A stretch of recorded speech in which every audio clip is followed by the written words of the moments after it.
फिर समाज में बहुत सारी बच्चियों के साथ में दुष्कर्म वाला मामला होता है, बलात्कार छेड़खानी आए दिन घटना घटता है। उस मामला को फिर हम सुनवाई करते हैं, न्याय दिलवाते हैं। अनगिनत ऐसे केस हैं, विगत 15 साल से लगातार हम सामाजिक मुद्दा पे काम कर रहे हैं। ये जो आप लोग संस्था जो खोली है कब इसका स्थापना हुआ? जब भी दहेज प्रथा का जो मामला है तो महिलाएं तो लड़की का हाथ का मेहंदी नहीं छूटता है और सर का बाल पक जाता है, इस उम्मीद में कि कोर्ट से हमको इंसाफ मिले। लेकिन वहाँ हमारी हुआ, महिला मंच के सचिव हैं। आप? मेरा नाम शीला देवी हुआ, महिला मंच के सचिव अध्यक्ष और सदस्य इंदू देवी मेरा नाम, महिला मंच के सदस्य। आप लोग महिला मंच में आप अध्यक्षता कर रही हैं, आप सचिव हैं, मतलब जो भी आपका पोस्ट है, महिला मंच में क्या क्या ऐसा कार्य करती हैं, मतलब जो लोग आपको लोग जाने? महिला मंच में जो भी समाज में घटनाएं घटती हैं आए दिन, जैसे किसी सबसे दहेज प्रथा के विरुद्ध में, दहेज प्रथा में बहुत सारी महिलाओं को दहेज लेकर घर से बाहर निकाल दिया जाता है। उस पर्पज़ पे हम उसको न्याय दिलाने के काम करते हैं। फिर समाज में बहुत सारी बच्चियों के साथ में दुष्कर्म वाला मामला होता है, बलात्कार छेड़खानी आए दिन घटना घटता है। उस मामला पे भी हम सुनवाई करते हैं, न्याय दिलवाते हैं। इसके बाद में फिर आ गया ज़मीन विवाद, किसी का होता है आपसी विवाद, जैसे घर में हुआ मारकाट होता है ज़मीन को लेके, उस पर भी हम पहल करते हैं।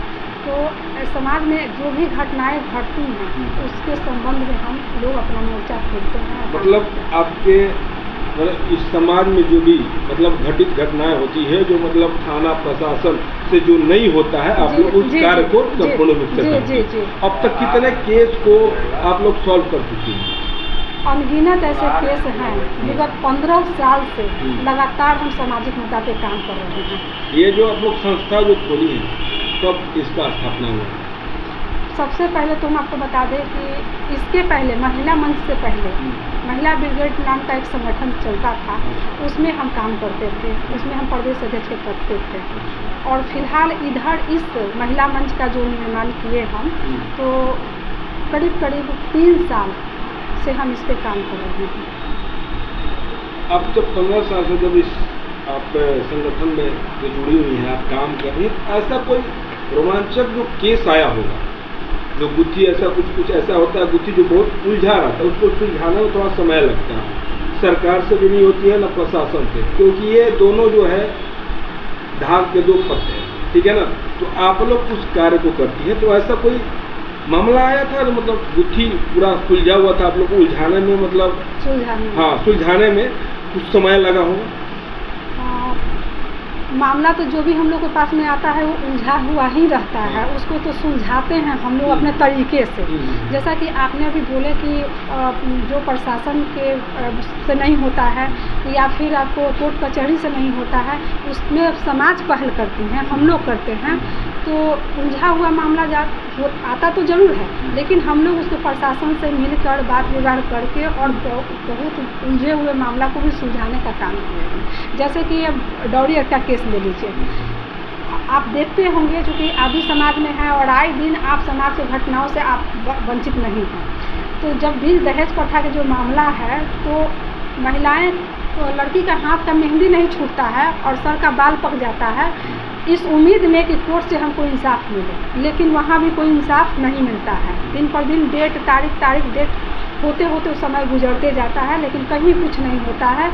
लड़की के घर में जब लड़की का शादी होता है, तो उस समय जब वो मायके आती हैं, उसके पास में खर्चा है केस लड़ने के लिए या नहीं है, वो कैसे केस लड़ेंगी, कैसे वकील को फीस देंगी, ये तमाम चीज़ों को वो सामना करती हैं। बहुत सारी लड़की डिप्रेशन में चली जाती हैं, जिधर तिधर भटकने लगती हैं। तो हम लोग संस्था में जब हम लोग के पास में आती हैं, तो ऑन द स्पॉट उसको हम लोग दिलाते हैं। समाज में ऐसे कुछ दबे कुचले लोग हैं जो आज भी इस समस्या को झेल रहे हैं। वैसे मतलब जो दबे कुचले लोग हैं, उनके लिए आप लोग अपनी संस्था क्या करती है? जो दबे कुचले लोग हैं, जिसका कोई सुनने वाला नहीं है, जिसकी आवाज़ सरकार तक पहुंचाने में हम लोग नहीं, वो असमर्थ है, हम तो समर्थ हैं। उनकी आवाज़ हम सरकार तक पहुंचाते हैं। जो दबे कुचले केस हमारे पास में लोग आते हैं अपनी समस्या लेकर, उनकी आवाज़ हम सरकार तक पहुंचाने का काम करते हैं कि उनकी समस्या को समाधान हो। जैसे आपने ये अपना ये संगठन खोला, ठीक है, जो भी हो, ऐसे बहुत सारे संगठन है बिहार में, इकलौता आपका नहीं है, तो लोग आप पर कैसे विश्वास करें कि आपके संगठन मतलब आम पब्लिक का सहयोग कर रहे हैं? बोलने के लिए तो लोग बहुत कुछ बोल सकते हैं, लेकिन हम बोलते नहीं हैं, हमारा काम बोलता है। और जब हमारा काम बोलता है तो हम नहीं, लोग बोलते हैं कि हाँ ये काम ये की थी, तो ये मैडम का, तो वो दूर दूर एक आदमी का अगर काम हम करते हैं तो 10 आदमी को जानकारी होता है कि भाई ये दीदी के मार्फत से ये काम हो गया।